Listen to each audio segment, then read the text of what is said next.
Capricorn, tingnan natin kung ano yung mensahe para sa'yo. Keep in mind na ito ay general reading lamang kaya hindi po lahat makaka-relate. Pakilawakan ng isipan at kung hindi ka pa nakasubscribe dito sa ating channel, please subscribe and hit the bell button para lagi kang updated every time na meron tayong uploads. Kung nais mo namang mag-avail ng ating private readings, ng ating rituals, ng ating TRS products, meron tayong TRS EA necklace, bracelet, TRS Money Magnet Bracelet, at meron tayong TRS Aveiro Manifesto. So, mag-direct mensahe ka lang sa sa Facebook page, nandiyan yung link, click mo lang po yan. Kung wala ka namang Facebook account o kaya naman naka-deactivated ka, pwede ka sa WhatsApp mag-message. Nandyan yung number ko. So, yan lang po yung number na ginagamit ko. All sa lahat ng transactions ko, okay? So, kapag ibang number yung binigay sa inyo, hindi po ako yon. Kaya mag-ingat kayo kasi may mga gumagaya sa atin, lalo na sa Facebook. Mas madali kasing gayahin or mas madali kasing gumawa ng account sa FB, diba? So, ayun. Kaya, click nyo lang talaga yung link na nandiyan sa description box. Tingnan natin. Capricorn. We have surrender to greatness. Tignan natin kung ano yung mga energies para sa'yo. We have, this is the world of dreams. Meron tayo ditong, you are the brightest star. Check natin kung ano-ano yung mga energies na yan.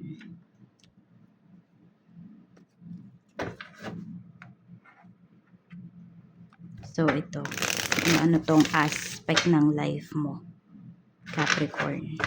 Capricorn, Sun, Moon, Rising, and Venus.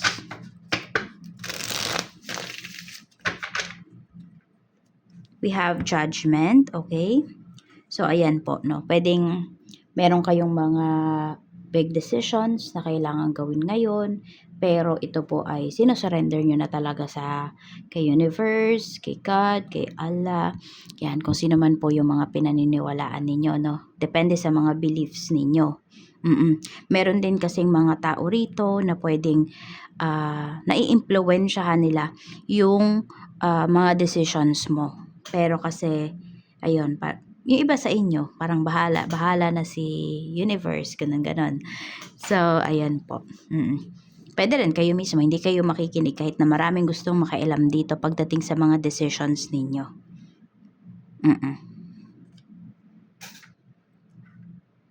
So, yun. Sinusurrender nyo na lahat kahit ano man yung sitwasyon po ninyo no, na maraming nakikialam. So, this is the world of dreams. We have 9 of Wands. So, ayaw mo talagang i-give up. Yung some of you, pwedeng pag-aaral ninyo. Meron po dito trabaho ninyo. Kasi alam nyo talaga na yan yung makakatulong sa inyo. Hindi lang ngayon, pwedeng in the future pa. Yan po. Pinaglalaban nyo talaga dito yung gusto nyo at yung alam po ninyo na makakabuti para sa inyo. Capricorn, you are the biggest star. Queen of Pentacles. So, marami din po sa inyo, kayo yung takbuhan ng mga nangangailangan. Meron dito kayo yung breadwinner. Meron din dito kayo yung favorite sa family. Yan. Parang marami sa inyo, lahat kasundo po ninyo eh. Madaming tumitingala sa'yo, Capricorn. Madaming humahanga sa'yo. Madaming rumerespeto. Tingnan natin. Okay, kamusta naman yung emosyon mo ngayong araw na ito? We have the Devil.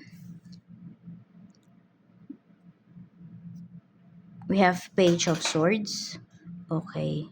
So, meron dito, parang nafa-frustrate kayo. Sobra yung interest mo towards sa isang bagay na nafa-frustrate ka na. Kahit ikaw parang napapaisip ka, gusto mo ba talaga yung bagay na yon? Bakit ganyan ka na lang mag-dig ng information?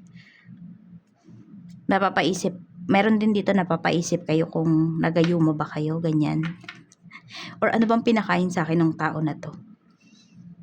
May ganyan kayong mga nararamdaman na iisip ngayon. Ayan. Napansin niyo ba 'yon? Meron kayo ditong bagong kakilala lang ninyo na isang tao, tapos sobrang hook na hook kayo dun sa tao na 'yon, hindi mo alam kung bakit. We have 7 of Cups.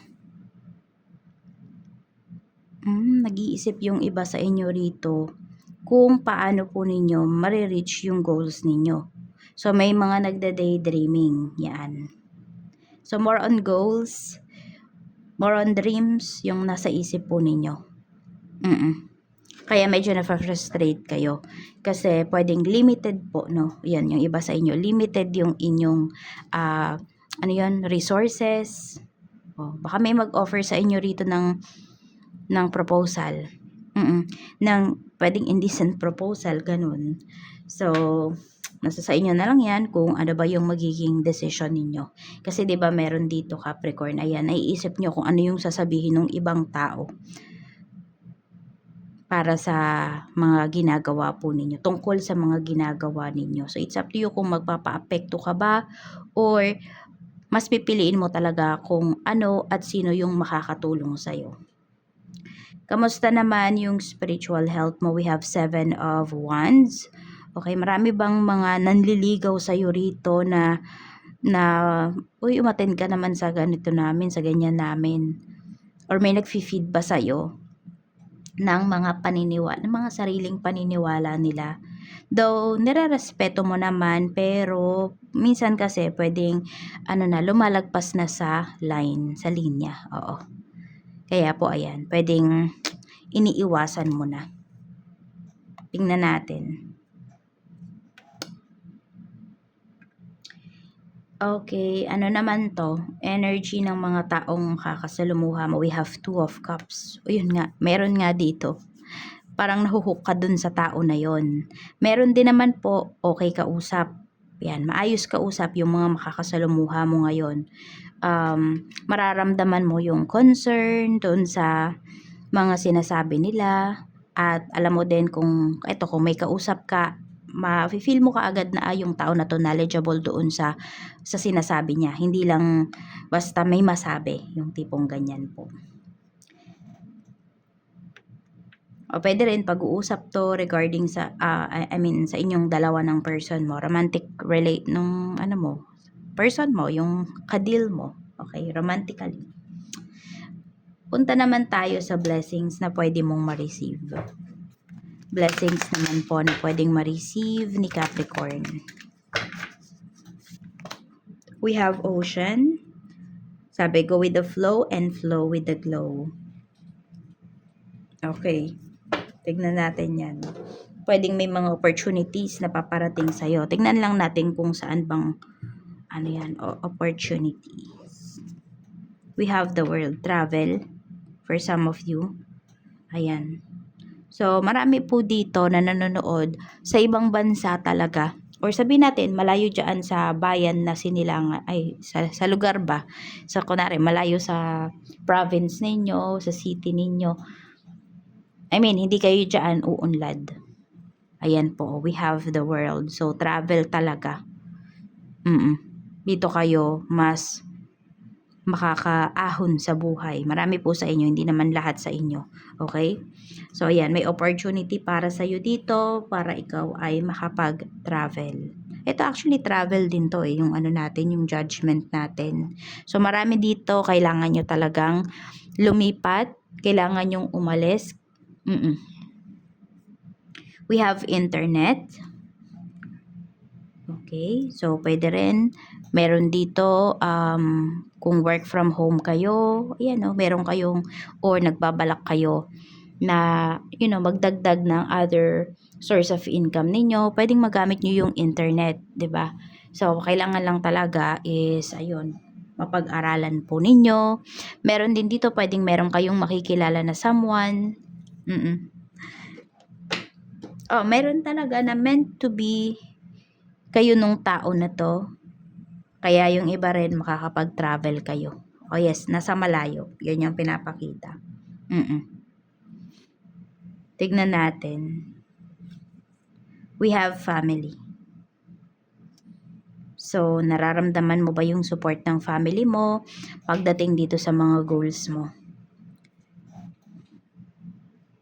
Tignan natin. Or talaga ngayon, Capricorn, appreciated mo yung family na binuo mo. We have justice. Looks like may magpapakasal din dito. Ayan. At kung meron naman na meron kayong mga properties, pwedeng aayusin na po yan. Yes, meron dito hahatiin na yung properties para walang away na mangyari. Mayroon din ako nakikita rito na makakapag-provide po kayo ng bahay sa family nyo. Sa parents po. Yan. Sa work naman, tignan natin. Okay, kamusta naman sa work? We have the Magician. Meron tayo ditong 10 of Wands. So, lahat ba? Ikaw lahat gumagawa? Parang ganyan. Parang dala-dala mo lahat eh. Parang pasan mo lahat, Capricorn. Mag-ingat ka lang kasi meron ditong coworker mo. Yes, mabait siya. Kaya lang kasi, pwedeng lagi itong nanghihingi ng favor sa'yo. Sorry for the word, parang nauuto ka ng tao na to, ganyan. Basta magaling kasi siyang magsalita. May mga ganyan kasing tao, 'di ba? Kaya din siguro ito, oh. Ito, yung the devil natin kasi sometimes pag lumalabas yan sa sa reading about work, pwedeng bullying kasi yan. Oo. So may dito no, meron ditong coworker ka na bait-baitan sa iyo. Tina-take advantage yung kabaitan mo. Ganyan. Kaya mag-iingat. Yun yung pinapakita rito pagdating sa work. Yan. Tsaka maraming gawain ngayon. Pero wala eh. Kayang-kaya mo talagang gawin yung mga trabaho. Madami din namang natutuwa sa'yo. Kaya nga lang yun, meron ding mga umaabuso ng kabaitan mo pagdating sa work. Yun yung wag mong hahayaan. Sa business naman, we have Ace of Swords. Kung meron po kayong mga accounts, or yan, you have a business number, marami kayong mga messages na marireceive. We have Knight of Swords. Maaga pa lang, na kayo. Or maaga kayong, masosold out yung mga products po ninyo. We have Three of Pentacles. Maganda yung araw na to para sa business nyo. Feel nyo talaga na, tanggap na tanggap kayo ng tao. Ang dami yung mga clients. We have Two of Swords. Ito naman yung pagdating sa staff. Kung meron kang staff, may nagdadalawang isip yata if papasok ba siya, ganyan, or mag-half day ba. May nagdadalawang isip dito na staff mo. Kaya kung meron dyan, out of mind, ayun, madami yang iniisip. Or yun nga, baka gustong magpaalam sa'yo. We have 10 of Swords. Ingat lang din po kayo ngayon ha, pagdating sa client ninyo. Ayun nga. Pwedeng late night na aabalahin pa kayo ng tao na to. So, bigyan mo na lang siya ng oras sa the next day kasi mapupuyat ka. Oo. And, alam mo yun, parang paano ko ba sasabihin yun? Sinasayang lang kasi nung tao na yun yung oras mo. Hindi ko napupulutin yung card na nalaglag. Sinasayang niya lang yung oras mo. Tapos, in the end, di naman pala siya magpapareserve. Di naman pala siya bibili. Yung ganyan. Kaya po, yun. Kung na-feel nyo na yan, sabihin mo, matutulog ka na. Bukas na lang po tayo mag-usap. Yan. Kasi, marami pa rin po akong gagawin. Yung tipong ganun. Kasi sasayangin yung oras mo. Sa halip na nakapagpahinga ka na, yun, sasayangin pa ng tao na yun yung oras mo. Kaya, yun lang, limit lang din sa pakikipag-usap. Lalo na kung nafe-feel ninyo na hindi naman talaga interesado sa products po ninyo. Or sa services na ino-offer mo.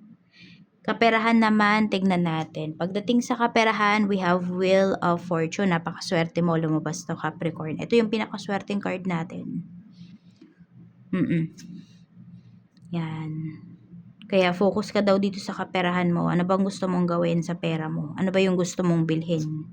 9 of Cups. So, mo naman daw, rewardan mo naman daw yung iyong sarili. Kahit na sabihin natin yung iba sa inyo rito nagtitipid kayo, huwag nyo naman masyadong tipirin yung sarili nyo. Lalo na kung kayo yung provider, kayo yung, ayan, kayo yung, yan, nagdadala nga, nagpapasok ng pera. Yan, or may kinikita naman talaga kayo, so gastusan nyo rin po yung inyong sarili. Para naman, 'di ba, mais yung pagod mo kahit papaano. Basta you make sure lang talaga na oo, na hindi naman masisira yung budget mo. Kasi kung masisira yung budget mo, edi ipunin mo lang muna, 'di ba? Pagtabi ka lang muna ng pakonti-konti. So, tignan natin. Kung meron naman dito bagong pagkakakitaan, other source of income, so go nyo po yan, oh. Yan. Baka soon, ito na yung ano nyo. Yung, ano to? Soon, ito na yung maging main source of income ninyo. Sa love life naman, tignan natin. We have the lovers. Marami sa inyo soulmate twin flame yung kadil nyo. We have 5 of swords. We have 2 of wands. Okay. Hindi to soulmate. For some of you, ito yung karelasyon nyo. Meron kasi tayong 5 of swords. May nagloko rito. Or pwede rin na may naninira sa relationship ninyo. Okay, meron nga bang, ngayon ba, may naninira ba sa relasyon na mayroon ka, Capricorn? Kasi ang pinapakita rito, okay, kung yan ay lagi mong sinasabi sa person mo tuwing nag-uusap kayo, baka may iba ka na dyan, etc. So, parang, nawala kang trust sa person mo. Ang nangyayari, tumatatak po yun sa isipan niya. At soon, ayan, soon or nagawa na nga niya. Okay, ayan, may tinatago na sa'yo yung person mo. Natukso na. Ayun. Teka po, bakit sinisisi ako? Parang may paninisi, Yan lang, kaya kung hindi pa to nangyayari, nasa malayo yung person mo, kahit hindi nasa ibang bansa, kahit nandito lang sa Pinas, basta minsan lang kayo magkita, kailangan i-build nyo yung trust dito sa inyong relationship. Oo, yung trust, yung friendship, yan, para hindi to mangyari. Meron din kasi ayaw sa'yo ng family niya. Kaya kung may nagloko rito, nasuportahan ito ng family. Kaya ganun na lang kalakas yung loob nitong person mo. Tignan natin ano yung nafe-feel niya sa'yo ngayon. May third party talaga, Pero alam mo, nandito pa rin naman na gusto niyang maging successful yung inyong relasyon. Ibig sabihin, gusto niyang matapos yung problema na kinakaharap niyo ngayon. Ayan, gusto niya ng new beginnings with you. The Star, reconciliation nga. Gusto niyang magtagumpay pa rin tong relationship ninyo. So, meron dyan na dala lang talaga ng tukso, ng pamilya, pero yung feeling sa'yo ng tao na to, nandoon pa rin. Kaya lang, syempre, wag mo naman din pabalikin agad-agad to sa life mo kasi pwedeng maiisip niya okay lang pala sa'yo. Kailangan may ultimatum ka rin towards dito sa person mo. Ayan, kung tinatanong mo, magkakabalikan pa po ba kami? Magiging masaya pa po ba kami kapag nagkabalikan kami? Sinasabi naman dito, yes. Ayan, sabi ko nga sa'yo, may nadala lang talaga dito ng emosyon niya, ng bugso ng kanyang damdamin. Tapos yun nga, kung sabihin natin, di ba, stress sa trabaho, tapos pagkausap ka, stress din yung person mo, yung tipong ganun ba? I mean, negative yung pinag-uusapan ninyo. Kahit naman siguro ikaw, di ba, kung pinagbibintangan ka ng person mo, ayaw mo na lang siyang kausapin. Kasi dagdag sa stress. So yun, medyo mag-ingat lang din kayo dun sa mga topics na pag-uusapan ninyo. So, tingnan pa natin. Mensahe pa po natin, Spirit Guide for Capricorn. We have photograph. Miss ka na ng person mo. Looking at your photos, missing you, nostalgia, make new memories. Gusto pa nitong makipagbalikan. Ako, parang hindi naman po. Tinatago niya yung feelings niya. Meron dyan, kung hindi na kayo nagkakausap, ganyan. Nasaktan din naman siya dun sa nagawa niya. Nasaktan siya kasi nasaktan ka niya. Kasi nga may feelings pa to sa'yo, may love pa to na nararamdaman sa'yo. So, iyan lang po yung mensahe para sa'yo, Capricorn. Maraming salamat, mag-iingat ka, and more blessings to come. Bye-bye!